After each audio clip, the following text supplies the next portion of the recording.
what are some of the mechanisms and triggers or different systems that maybe you put into place to deal with those types of challenges when they happen?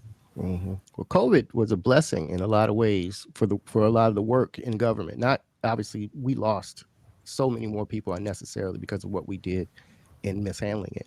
But in terms of, I was in government at the time, and we had been thinking about, and people had talked about work from home and whether or not people needed to be in the office at all times and what your work-life balance was. And the answer from management had been just hell no. In here at 8 o'clock, out of here at 5 o'clock. That's what it has to be. We'll collapse if you're not here. That everything will stop. And then of course COVID came, and we all had to go home. And the city didn't collapse. We didn't all die. We didn't. People didn't start stealing hours from the office. Willy nilly. And we found out that you could live a different way. And now you're seeing, I think, some of that pullback because I think some more conservative forces in our city are trying to bring people back to work more than they want to, and so a lot of people are leaving. But it taught us that there was a different paradigm that we could live under, and it taught us, that we could manage to actually interact with each other. It's not the same. It doesn't replace human interaction, but it can support it. I've taught 4 classes now virtually and 4 classes in person. They're different. We watch movies and we can chat with each other. And kids who never speak in class are in the chats all over the place, right? And so they're getting something out of this that they wouldn't get in class. And so I think what it taught me, and it gave me even more ground as an advocate, is to talk to people about frameworks that they thought they couldn't challenge before. Now I can say to you, you thought you couldn't do this, but now you do this all the time. You thought you couldn't be out of the office. So I talked to management, right? And you thought that the world had to look this way. Now you lived another way. And so you can't tell me when I tell you, to talk about reparations, oh, we can't do that. Yes, you can.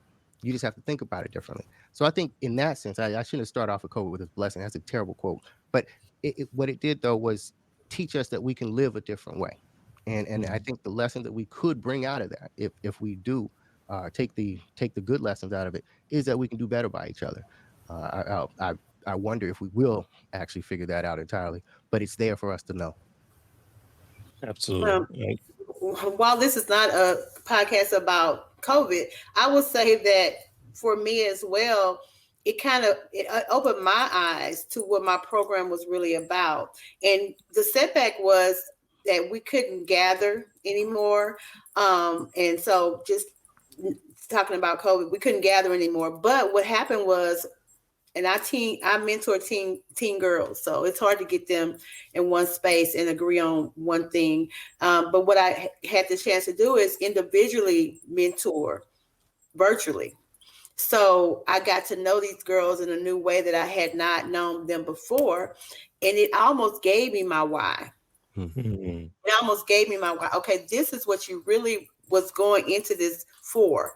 You were having group activities. Everything was fun. There was everything was, everything was fun. But now you are really getting to what's going on with these girls in their lives, because now you are one on one with them virtually. Some of them wouldn't get on the camera, so I decided to do it another way. We're just going to do one on one. We're just going to do one on one activities, and it took up a lot of it filled in a lot of time for me as well as the girls, because even though I was still teaching from home, the girls were in school from home, but they were, how that went, virtually they weren't learning. And so it helped them a lot.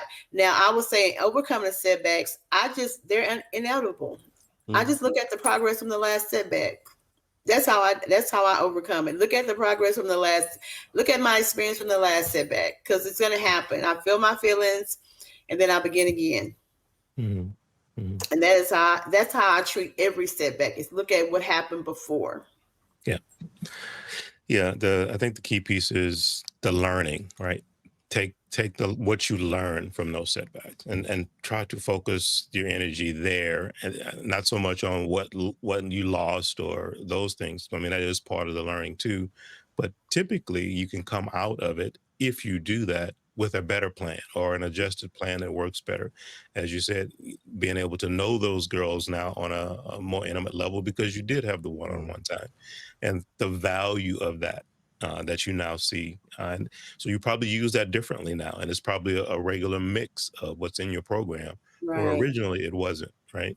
So those are the things that you learn and that you can take away from when you do have those setbacks. And I think that's a big piece of it too.